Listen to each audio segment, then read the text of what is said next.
If you were in a meeting room in a conference and there was a group of prospects, you're not going to get business by keeping your mouth shut. Being silent is not a good prospecting strategy in the real world or digitally. All right, we're here. We're back. We're here for the episode. We're live and in living color the first week of February. How are we doing today, Mandy? Amani, I started an accidental squat squad. I have to tell you Tell the audience. this. Tell the audience. Yes. This is how I started my February.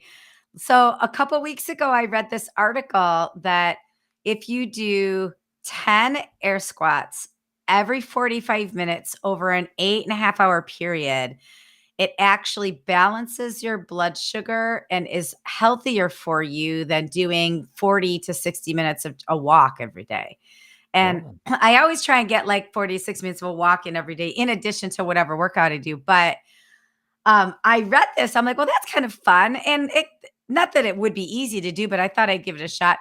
I didn't say, hey, I'm doing this as a challenge. I just posted the article and I got a bunch of DMs of people like, I'm in. I didn't say like, are you in? People were like, I'm in. I'm like, oh, I guess I'm forming a squat squad. So then I created this little group on Instagram, and it's people from around the world that I know but they don't know each other. So that's also been really fun. Like I've got girlfriends from Ohio. I've got like Natalie Fulton from our MPI board. Yeah. I've got like strangers of each other. I know them, but they don't know each other. And so February 1st, this Saturday, we all started squatting, and it's been hilarious because people are videoing themselves squatting on the golf course. They're like, somebody videoed themselves squatting, getting a sandwich from Mona Lisa. I rode a train on Saturday. I had to do 2 rounds of squats while I was on the train. Like, it's been super fun. So at some point in the interview, my alarm is going to go off. I'm going to have to squat.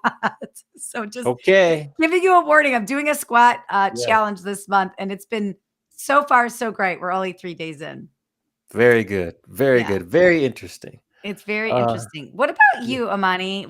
I feel like things are moving and grooving with your book right now, and I'm very curious what's happening. Yes. So we're about 2 weeks out from launch date.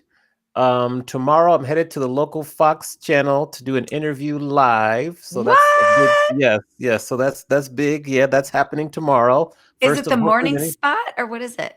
It's like at 10 o'clock. It's one of their morning shows. So yeah. So we'll kind of do that, and then I got a couple others that are happening. So that's exciting. Awesome. And then ironically, I had applied to speak at MPI ACE, the same conference that you had spoken at last year. Yeah, Northern California. Initially in Northern California, I got a decline. Then they sent me another message late last week, so they wanted to talk to me.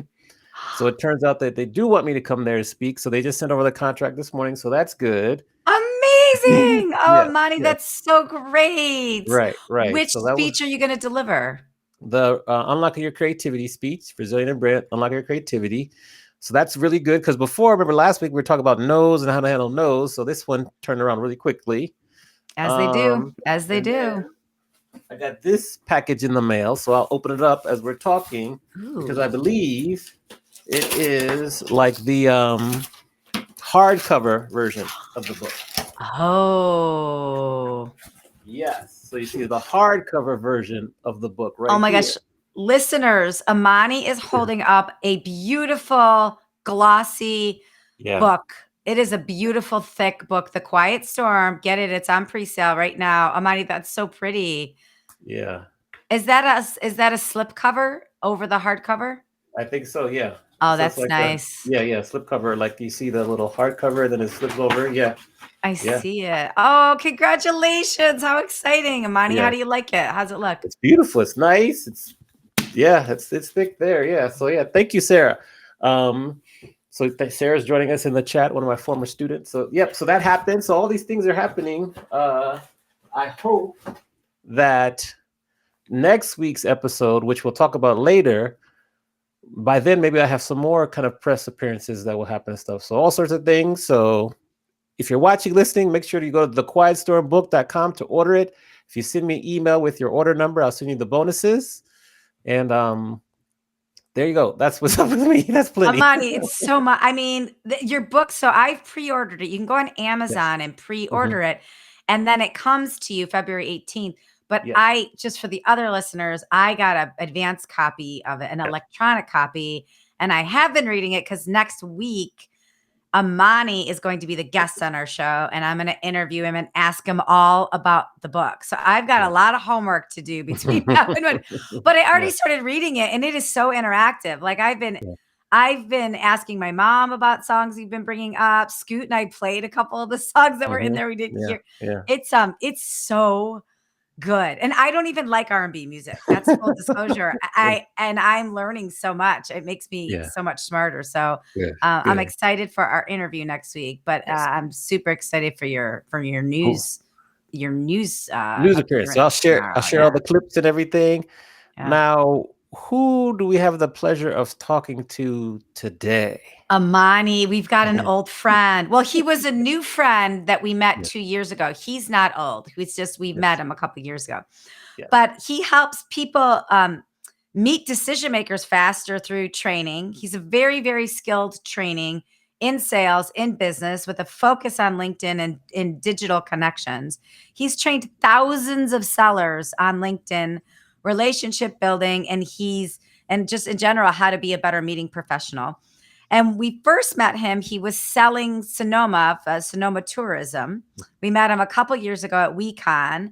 And I think we instantly knew like he was going to take over the world. I think as soon as we met him, we had him on the show, and it was a really, really electric experience. And I'm excited for the audience to meet him today. He's recently started a new business, and he is the meetings industry rainmaker. So full of energy, loaded with LinkedIn tips today. It's exciting to bring Kurt Shaver to the show. So welcome, Kurt. Welcome, Kurt. We got you on the screen. Round of applause. You should hear that applause there. Yes. Hey, that's nice. Well, thank you for that great intro. I'm looking forward to talking to you guys again. Yes, we're excited to have you. We'll go back and forth, ask you some questions. I mean, I have many, many questions for you, but my first one is, what caused you to maybe shift away from Sonoma to kind of doing your own thing? I'm really curious because that's a journey we follow with a lot of people. So what was your inspiration and motivation? I think I would reframe the question. Why did I decide to get into the tourism and hospitality business for 3 years out of my 40-year career? That's probably the question. So I spent 25 years in tech sales, and then about 12 running my own sales training business. And then right after the pandemic, I was kind of burnt out on all that. And I was like, I want to do something. I lived in Sonoma the last 20 years. And I just decided, hey, I want to do something that was kind of more involved in the community and maybe a little different. And one of my good friends was a GM of a resort here, and he was on the tourism board. And he's like, you should do the tourism stuff. You'd love it. You know, you could go into meeting sales and all that stuff. So that, to your question, so that 3 years that I was at Sonoma County Tourism as a destination sales manager, that was actually the anomaly, I guess, of my career. And I thought I'd do it for a couple of years. I ended up doing it for 3 because I loved it. The industry is so awesome. It's fantastic. But ultimately, I kind of decided I was going to go back to my roots, due in part because I saw how incredibly effective using LinkedIn and other social was, particularly in the meetings and hospitality industry. So I thought, I'm going to take my real world experience in the industry with my background in using tools, and then I'm going to kind of take it back to people on a different level. Okay. All right. And then from there, I'm curious about the difference between the sales and tech people you worked with to our community in hospitality. What's been the difference in the professionals you work with for those two areas? I'd say there are two really big distinct differences. There's probably many, but there's two. The two biggest ones are, number one, for the most part, tech sales are very transactional. Like, you only buy one cloud management system or one CRM system or one data center, and then that's it. So the salesperson kind of moves on to new prospects and customers in general.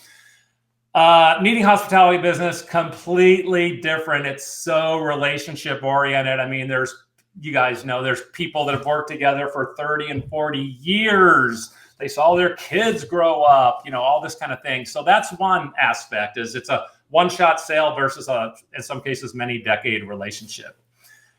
The other thing that's different, and again, I know we've talked about this so much, the other time is different, is the meeting in the hospitality business is blessed with beautiful eye candy content, right? You're at the beach resort, you're, up in the mountains, you're at some fantastic winery, a beautiful conference center, compared to, again, a data center or cybersecurity software or, accounting algorithm, things like that, right? It's just the visual impact of it, which obviously lends itself to social media, is a huge difference. Again, it's a blessing. I want to hang here because I like that analogy of like the hospitality industry is sexy. Sometimes the tech business isn't sexy to sell. I mean, although it's exciting to sell because the improvements you're making on people's lives, our technology is super interesting. But I want to hang here on LinkedIn for a second because, we just talked about the evolution of Kurt, right? We talked about tech sales to training to Sonoma to entrepreneur, but I want to talk about the evolution that you've seen in LinkedIn over the years, from just a hiring website to now a brand building machine. So what have you seen being a super user of LinkedIn over time? Then I'm going to have a couple follow-up LinkedIn questions. Well, I mean, you're absolutely right? In terms of, it really started out as a resume job hiring thing, right? LinkedIn's 22 years old now, started in just about 22 years ago, late winter 23. So LinkedIn can buy a drink now. It's 22 years old. And so it started out, it was very resume. I was in Silicon Valley at the time. I joined it in 2005. So in their third year. And it was really all about getting a job, was that online resume kind of an idea. I think as the other social media platforms came on board and people understood the content sharing, the brand building, and all those other aspects to it, along the way, salespeople realize, hey, I can use this as a great prospecting thing. I can look at people, particularly in a B2B sales setting, if you're looking for a particular ideal customer profile. If you sell to VPs of sales, or you sell to biomedical engineers, or you sell to HR professionals, you could go find them there online and learn a lot about them from a prospecting standpoint. So that's when it became really, I guess, so powerful as a sales relationship building tool. And what do you say to people? Because I butt up against this all the time. Like, I was just in a sales meeting last week and someone's like, well, how do I get more corporate customers? I was like, do you have a LinkedIn account? It's like my first thing to ask. Right. And there's still a philosophy out there that people are like, oh, I'm not looking for a job, I don't have LinkedIn.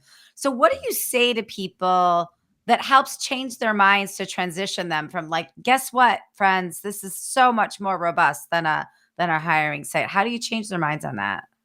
Well, there's sometimes two ways. I mean, there's kind of like the intellectual argument, I guess, of giving people reasons or data or sort of things like that. But I tend to like just telling stories, just anecdotal stories to people to kind of inspire them. I mean, one that I've told for a long time is that I did a training for a company, and about 3 months after that, one of the sales people actually sent me an email and they just said, hey, I thought you would like to know this. He goes, you remember that 10-minute exercise where we re-engineered our LinkedIn headline to include our target market and our benefits rather than just account executive, right? Most people just have their title in the headline. And I said, yeah. He goes, I thought you would know that, from that 10-minute exercise, I just closed a 6-figure deal. And I was like, what? Awesome. And he said, well, what happened? Well, so he sold, he was a recruiting HR kind of person, right? And his use before the class, it used to say account executive. and he changed it to I help software startup companies source and retain top programming talent. Okay. So what happened was the HR director of a software startup saw that and they're like, we need programming talent. I need that. They called the guy up and he signed like a long-term trainer. And again, it was like totally inbound and it took him 10 minutes to change it. Yeah. I That's love what I that. was That's and it just takes a couple of minutes. Okay, final follow-up question. While we're here on the profile or the headline, what mistakes are people making right now with their headline, with their profile, that if they made just one little change, it could make a difference? Well, I kind of already touched on the idea of changing your headline, so you can at least let your target market self-identify themselves and recognize themselves that you help their type of people. And what the benefits are. So that's one thing. But one little nugget that I actually got another good feedback from is, a while ago in your profile, in that very top level where you got the banner, you got your headshot, company and your headline. So for a couple of years, LinkedIn has allowed you to add a website down there, right? You can add a website link in that little section. So I actually learned this trick from a student of mine because I was talking to him and she said, oh, I'm not going to put my website in there. I'm going to put my Calendly link in there so that again, above the waterline, the top of the iceberg stuff that you see on the LinkedIn profile, it says book a call with me. Mm-hmm. And kind of the same story. She called me up and she was like, oh, I put a book a call with me linked to my Calendly thing. And somebody just like out of the blue booked a call with me. And she's like, she was a meeting planner, independent meeting planner. And she said, like 2 weeks later, I had a new gig. She had business like out of the blue. And I thought, oh, I'm going to steal your idea. That's beautiful. Yeah, that's good. I've been seeing that more and more too. People putting book a call with me or schedule an appointment right in their LinkedIn profile. That's good stuff. So I'm going to ask a very personal question for a friend. Since if I was your student and I was launching a book, what different ways should I be activating my LinkedIn profile to share the upcoming book? Well, I would definitely start. I definitely start change your banner image, right, and have that beautiful Quiet Storm book cover, boom, up there, and then you're probably gonna put the author if it's not already. Put author. I would include that in your headline. I would I would create something again about specific to the book. Maybe the book cover is the thumbnail, but as the lead piece in your featured section, right? So I know you guys know what it is, but in case listeners don't know what it is, featured section is where you can put a little bit of like kind of fancied, sexy media on your profile, so it makes it look, it's less texty resume and a little bit more website-y. You can put videos there, graphics, links to web pages, PDF documents, etc. So the featured, I would play it up in the featured section. So those are just maybe 3 ways you could start. Yeah. My next question would be your message to students, people who are in college about to graduate, some of my students, which I'm going to clip this and show them in class. And the message would be, what are the benefits for younger professionals about to enter the world to have a LinkedIn profile that's complete and active? Because most of them are a little reticent about LinkedIn. I don't want to put my stuff out there. That's for old people. Yeah. Yes. What's your message to them? Well, I mean, it's definitely going to simplify them getting a job. I assume the goal for going to college is they want to get a job. So it's going to seriously do it. The thing I would say, the thing I do say to students is, I think for them, because they don't have this huge body of work necessarily in their space, so like that's okay. Don't worry about it. I wouldn't put as much emphasis on really branding the profile as I would on connecting with people, connecting with those leaders in the industry they want to go into, all of their professors, all the advisory kind of people around there, people they meet at conferences if they go to conferences in the context of their schooling. So I think when you're just starting out, again, and you haven't done that many things to really build the brand, I would focus on the network that might get you to a job.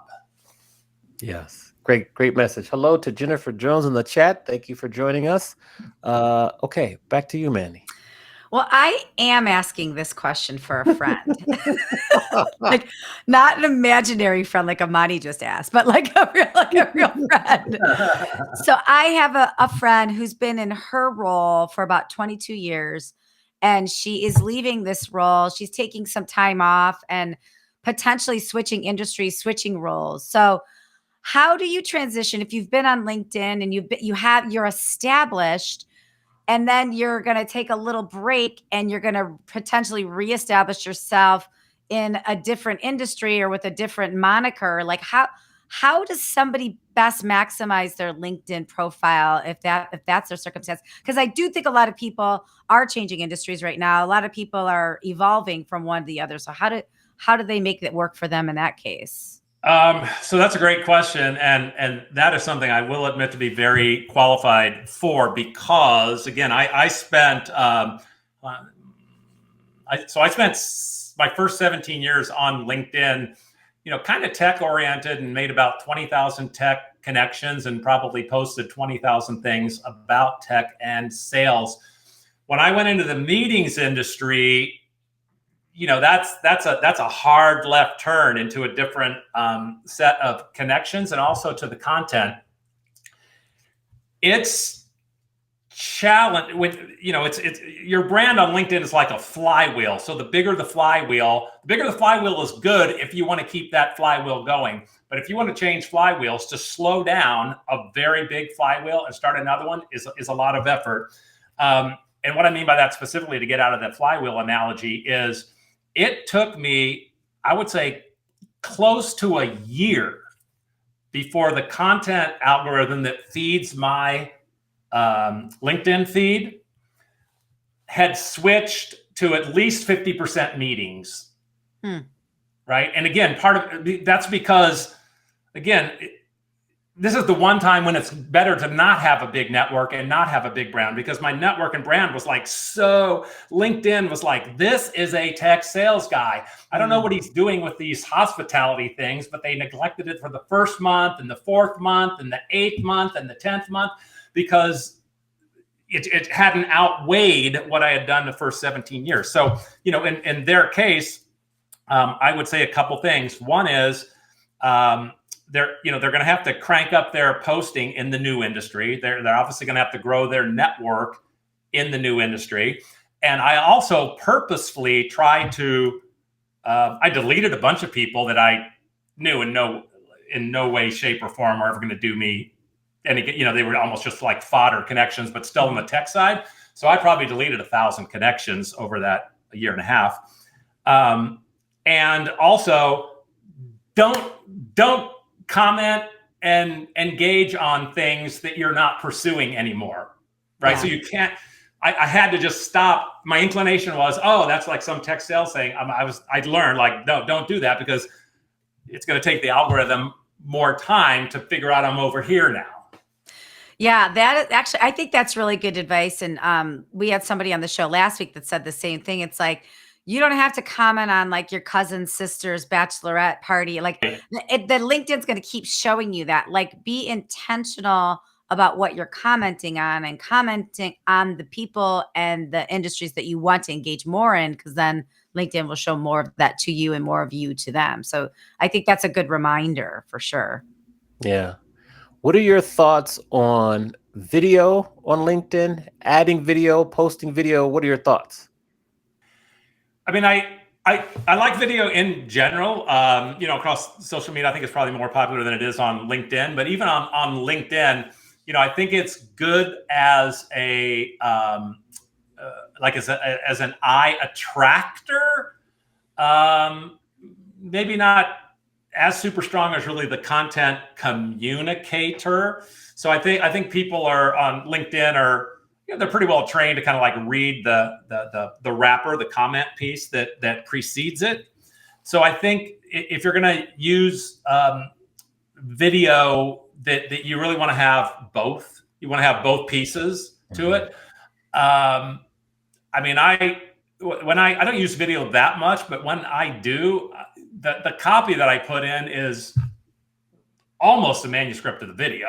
And so it kind of gives those people a little bit of choice as to like which medium they want to kind of consume it on. And sometimes it might depend like where that person is. If they're in a, I don't know, if they're like in a public place or something and they don't have their earpods on, then they might like, oh, I'm not going to play this video sound wise and I'll just read it. So, but I think it definitely works just in terms of an attention getter because it's something moving.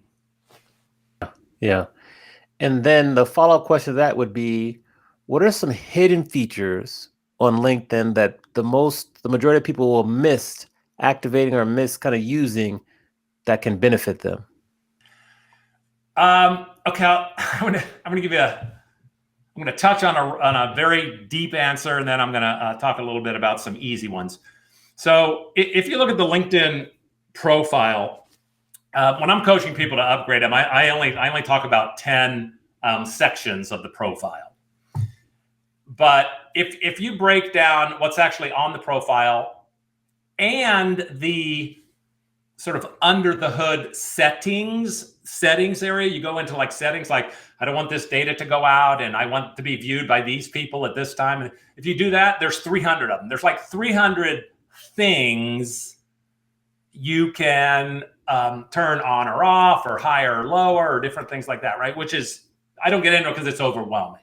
It's overwhelming. And the top 10 are really, again, it's kind of those above the waterline. Those are the real important ones type of thing to do there. But in terms of like little used features, I would say I'm going to focus just on a couple of things when you're actually posting. So, I think we're used to posting either text or text and a picture. Those are the kind of two most common pieces, or video clip of media things in there. But when you go to post, you can also do polls, and I love to do polls because there's kind of a inherent benefit to that, and then there's kind of a sneaky marketing benefit to that. The inherent is like, oh, I just want research on this. I want to know which way the market's going, or do they like red, or do they like blue or green or whatever? And you can like, okay, great, I got a little market statistic about it. But as a prospecting lead generation strategy, basically, LinkedIn's going to show you everybody that answered a particular question. So if that is a flag that they're a prospect for you, you can engage. I wouldn't go right back to them and say, hey, do you have budget for this? Right. Obviously, you want to warm them up, you want to build a relationship, you want to work your way into it. But it does uncover potential leads by looking at the poll. And then the other one that I kind of like playing around with, because it like allows you to tell a little bit of story different than a video is, and I know you guys were talking to Richard Bliss about this topic, but it's the sort of, I think, no longer correctly called carousel. Well, it used to be called carousels, which made sense because it's like going through the slides. Now they just call it documents, which is weird, but it's a thing. Again, you can put it up, you can post it as a post, but you can also put it in the featured media section. But it allows you to tell like short little story just by slides. So it could be 3 or 4 slides or 5 or 6 slides. And you can kind of tell a little story as you go. And so I like using those two things just for a little variety and to kind of get some different output from it. Yeah. Interesting. So before I get to Mandy, question from an audience member. So Sarah, who's one of my former students, by the way, she says, kind of related to commenting, what type of posts would you recommend for newer users to grow engagement in their algorithm, especially for those who have entered or re-entering the workforce? Yeah.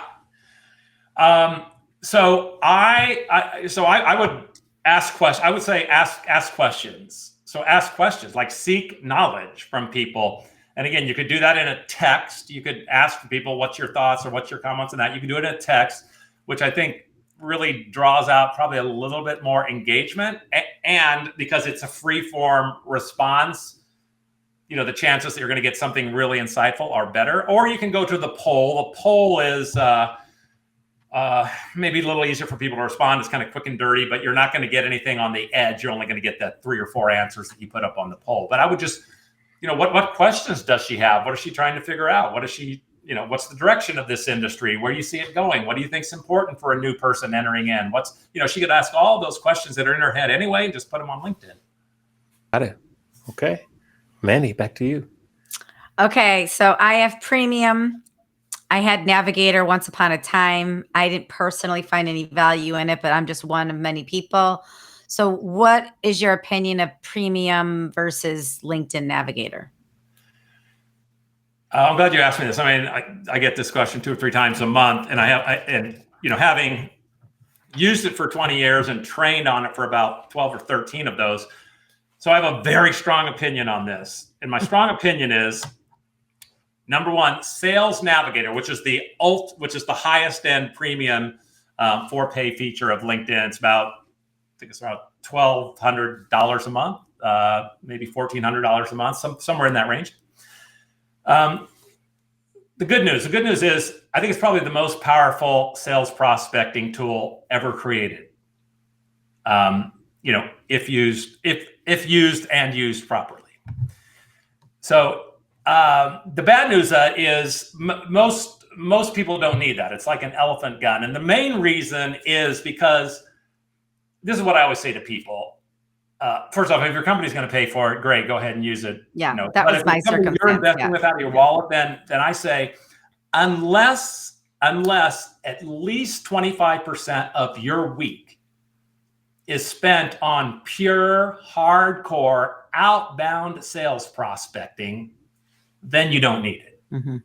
Right? I mean, it is the elephant gun of prospecting. It is like super high powered. Where it really fits is back in my old world, where you have, floors and floors in a building of what they call sales development reps they don't even sell. Their only job is like getting somebody on a call and booking it for the account executive so they can have a call. And they are just, whether it's pounding the phones or using automated email, or now it's all AI, whatever it is, but they are prospecting like 8 or 10 hours a day, like unrelenting. In that case, it is absolutely worth it for those people. But if you're like, I prospect a couple hours a week, you're like, well, then you don't need it. Yeah, I agree too. But the Premium, though, what I love about the Premium is being able to see who's viewed your profile, and then the titles of the people, because then you can make sure that your content is hitting the people that you want to hit too. So can you talk a little bit about some of those Premium features that people might not be using? Yeah, well, you've got that, which is a super valuable one, to actually see who is looking at your profile. Again, that's kind of a big prospect putting their hand up in some way. You've got the ability to message people that you're not connected to, which you can't do on the free LinkedIn. Again, something that's very powerful.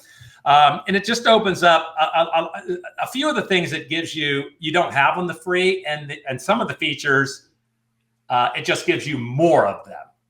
Like on the free version, if you can be like, I can do, this many invitations in a day, and then you go to Premium, they'll raise the level. So it just allows you to kind of do more with it. Did you do an annual, or are you doing it month to month? Annual. Okay. Yeah, because you're kind of in a group. But what I say to people, like, sometimes is, especially like they might be starting out or something, and I'm like, well, just do the month to month for like 2 months and see if you get output from it, if it's worthwhile, if you're using it and that type of thing. And that way, then if they're like, yeah, this is really working great, then you can convert into the, cheaper annual plan. Got it. Okay. Now I'm going to totally switch gears for a second here, because you had mentioned that, you went from software sales to the meetings industry. And so, I want to ask a question about the use of LinkedIn for the meetings industry, but I want to look at it from 2 lenses. So 2-part question. So if I were a meeting planner, I would be doing more of this on LinkedIn. What is that? I would say I'm weighing back and forth between posting and engaging. I mean, if I use the term engaging with content, it sort of encompasses both posting and commenting. That would really be the answer. So I would get more involved with posting, which means you started it, or commenting, which means you're jumping on and following up to it. And that's the sort of most sophisticated part of social media, and the ones that sometimes people are like, oh, I don't know about that kind of thing. But I say, like, if you were at a conference, if you were in a meeting room in a conference, and there was a group of prospects standing there, and you walked in and started talking to them, you're not going to get business by keeping your mouth shut, right? Right. So you can either respond to something someone says, or you can ask it, but you can initiate it by asking it. But being silent is not a good prospecting strategy in the real world or digitally. Yeah, that's great. That's being silent is not. It's not a good relationship building strategy, let alone prospecting strategy, right? Okay, so if I were a salesperson who sold to meeting planners, I would do more of this on LinkedIn. Is it the same answer, or do you have a different answer for that? But the easy one is to say the same answer. I think, I guess the one thing that's maybe a little different if you're on the selling side, and I don't know if this is, I mean, you could work LinkedIn to it, but if you allow me to go outside of LinkedIn, I would say, and I know you guys do this, I would say, as a non-LinkedIn answer, I would say, get involved with your industry association, right? Start on a committee, work your way into maybe the board, but start on a committee, get in there, volunteer. That would actually be a great answer, Amani, if I went back to you're asking me about a student, how can they get going? That's actually another great way to get. It just gets you in, like you're there, you're meeting people, and the people that you're coming in on the committee level, but the people that are on the board are, I mean, by and large, they're the players in your industry, right? That you want to not only establish a relationship with, but far beyond a LinkedIn connection, right? You want that actual genuine, they've seen you work, they trust you, they've seen your competence. So that I kind of answer it a little bit of LinkedIn, but also outside the LinkedIn arena. Yeah, I love that. A question from the chat from Jennifer Jones. Thank you, Jennifer. Jennifer asks, how do you feel about it when people have open to work in their profile picture? I mean, I think it's fine. I think it's it's genuine, right? So if that's the state you're in right now, you're open, you're looking for it. I think it's a good thing. I think it's it's putting it out there. It's clear to people. So I think it's absolutely good. And again, if you're not putting in the 40 hours at the work, again, that some of that time should probably be spent dialing up your engagement in that target market you're trying to work into. Yeah. We are to the part of the show now where we flip the script and we let you ask both myself and Mandy any question you want to. So okay. Who do you want to ask the question to first, and what is said question? Okay, I'm going to start with the music man. Yes, that would be me. And my question, it's a two-part question, because without the first part, the second part's not really interesting. Did you watch the Grammys last night? And if so, what are your thoughts or takeaways from the music industry's biggest night? Okay. Good. So yes, I watched parts of the Grammys. I watched clips here. My takeaways are, it's a big moment when Beyonce wins both country album as well as album of the year, but she had been nominated for album of the year numerous times. She finally won. Mm-hmm. So that was a big moment. I think Kendrick Lamar, he swept all the major categories, so that was amazing, but not too surprising. But that just shows this is a song that was made in a week or less than a week and took the whole summer by storm. It's amazing. It's amazing. It's like the soundtrack for LA. So that was amazing. I think Chappell Roan getting Best New Artist was so well deserved because she's amazing and the kids love her and she's just herself and she sings. That was amazing. I'm glad Sabrina Carpenter got the Best Pop Album because I'm a fan of hers. Money Long, who's an R&B singer, she won also. So I was a fan of the Grammys. I think they did a great job considering all the circumstances surrounding it before with the fires. So right. I think they did a good job, but I think they've starting to slowly but surely get more younger viewers to pay attention and to take heed, because in my class, I do an extra credit quiz where the students can predict who's going to win what category. So Oh. there's like 11 options. I think my best student maybe got 8 out of 11 right. So Wow. they make predictions or whatever. So I was enthused by the Grammys. Okay, that's great. Yeah. All right, now the squatter. was there a follow-up question to mine, or that was it? That was the main question, right? That was it. Yeah, that was Over it. to Mandy. I'll go over to Mandy now. Yes. Although you might want to weigh in on this question because it's a little bit of a you two guys question. And I'm sure you've covered this before in your almost 3 years of doing adventures in business, but I didn't know it, so maybe some new listeners don't know it. So I'm kind of curious. I want to know the origin story. I kind of want to know how did you meet Amani, and how did this Adventures in Business podcast get started? Yeah, I mean, I love this story. So Amani was the president of MPI Southern California, and I was a volunteer. And we were on a call where we were trying to boost registration for WeCon, actually, for an annual conference. Mm-hmm. And I said, why don't we do a LinkedIn Live? I had just been interviewed a week before, and everyone's like, great idea, Mandy, go for it. You know, one of those, if you have an idea, then all of a sudden you have to do it. Right. And I had no idea how to do it. I was a guest, but I had no idea how to do it. And Amani's like, I'll do it with you, because he is a live streamer. He knew how to do that. So he and I did these weekly LinkedIn Lives, just promoting the conference. And it was 10 minutes. And one week we'd release the general session, and another week we would talk about sponsors. And then after that, we had so much fun doing that together. After that, we're like, well, this is a bummer. Like, how do we get to work together again?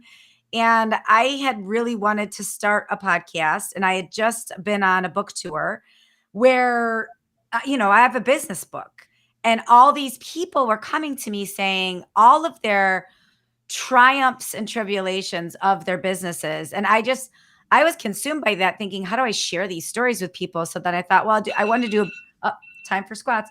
I wanted to do a podcast where we share people's business stories.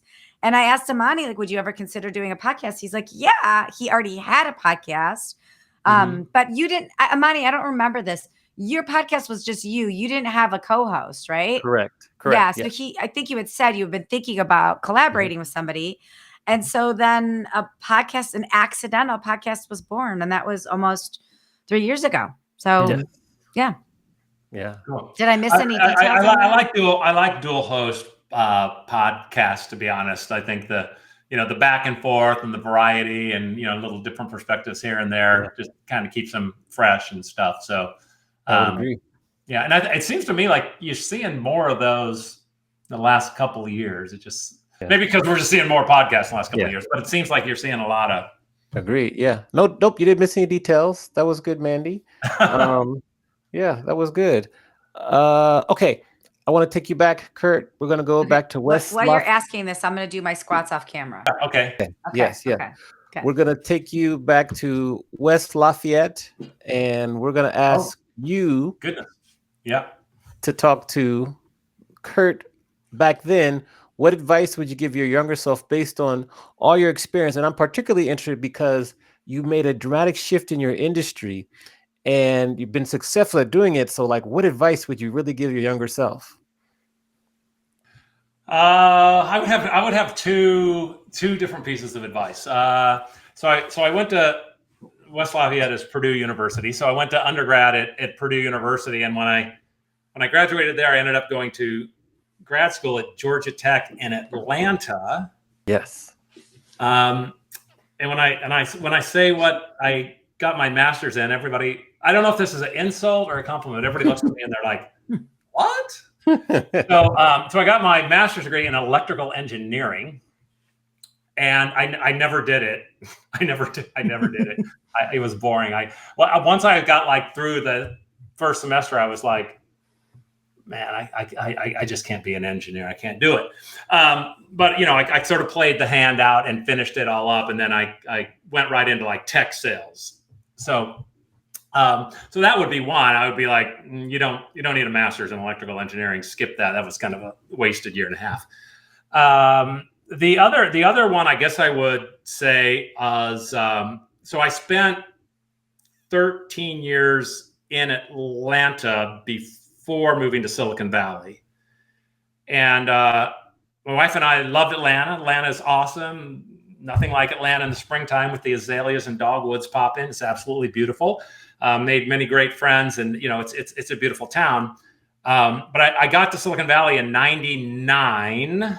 99. That was a long time ago. 1999. Well, what a time to be in Silicon Valley, though. Yeah, it was a time to be in Silicon Valley. Yeah. But as it turns out, it was the last year of the .com boom, because a year after I got there, everything exploded and cratered and went out of business and everything. So it was a crazy, super fast, really exciting time to be in Silicon Valley. But yeah, I wish I had moved there maybe 5 years earlier, just to kind of get in more on the ground floor of that first round of the .com. But those are the only two. Those are pretty minor. Yeah, for sure. Okay, over to you, Manny, to close us out.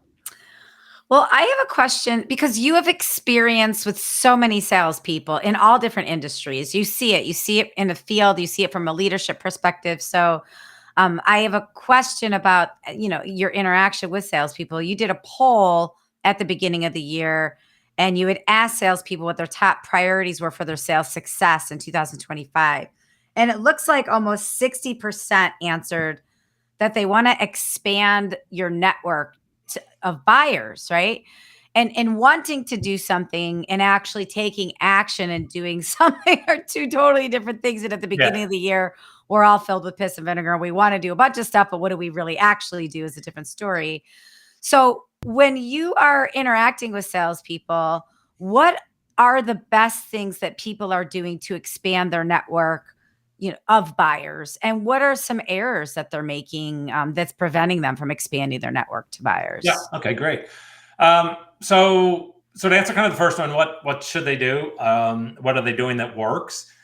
I would say probably the easiest one is when you come across anybody in your business universe or possibly business universe, it might be somebody you meet at a dinner party. You're like, what do they do? Maybe yes or no, they're in my business universe. But I would say, definitely if they're even close to being in your business universe and you met them in real life, then absolutely for sure, like invite them to your LinkedIn into your LinkedIn network, right? Like you want them in the fold, as opposed to somebody that you just, connected to totally in the virtual world. Like you did a search, you found them on LinkedIn and you invited, that's a different thing. But I'm just saying anybody that you actually come across and maybe have a conversation with or something like that, you think might down the road, you could help them, they could help you, absolutely connect with those.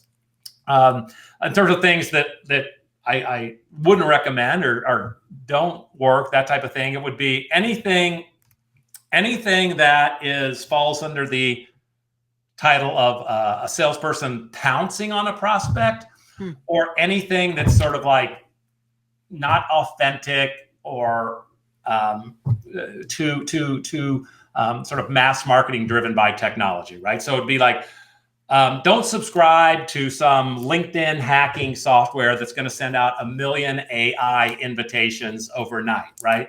Don't do it.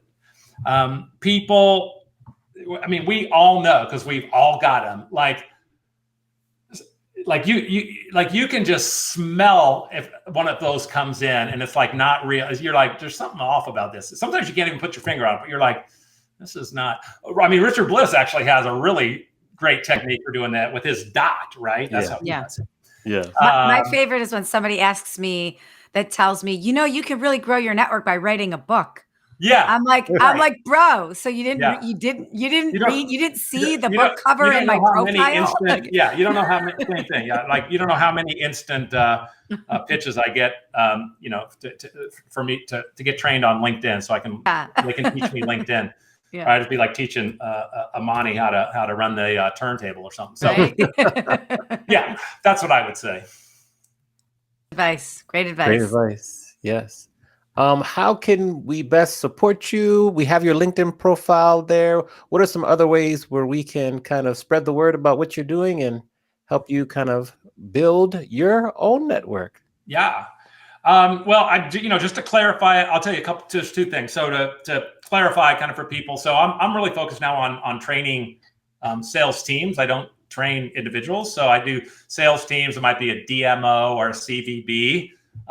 For non-industry listeners, that would be like a convention and visitors bureau and all of their hotels and venues and partners and things like that. It's really anybody that might have a group, right? It could be a hotel chain, anything like that in the meetings industry. So I just work with teams. But if there's individuals here, they could be either individual solopreneurs themselves, or they might be part of a big team, but they're like, my company never does any training. It's all up to me.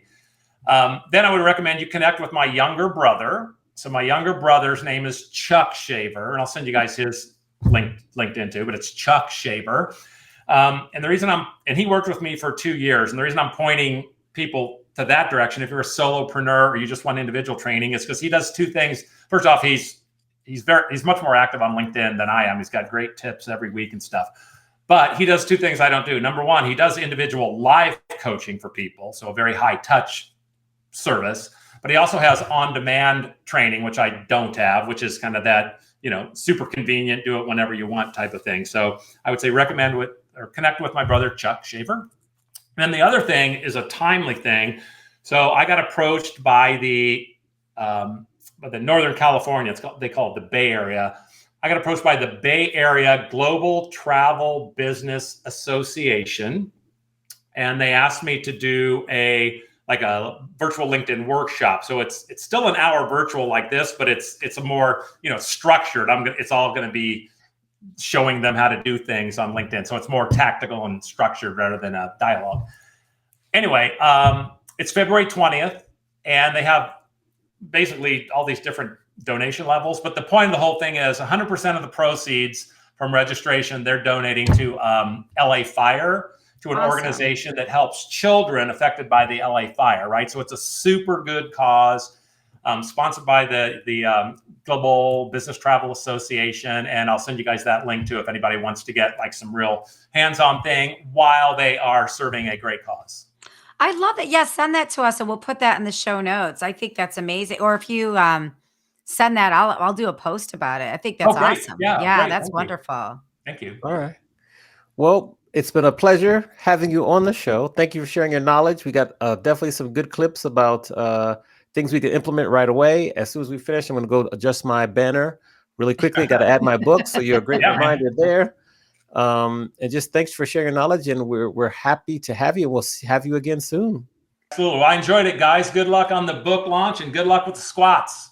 Thank you. Thanks for being here, Kurt. Good to see you. That's round of applause here for Kurt. There we go. Thank you for tuning in to Adventures in Business. Don't forget to rate and review our podcast on the platform that you're currently listening it on. And don't forget to share it with your friends and anybody that might be as much of the business nerds as Amani and I are. See you next time for another captivating interview.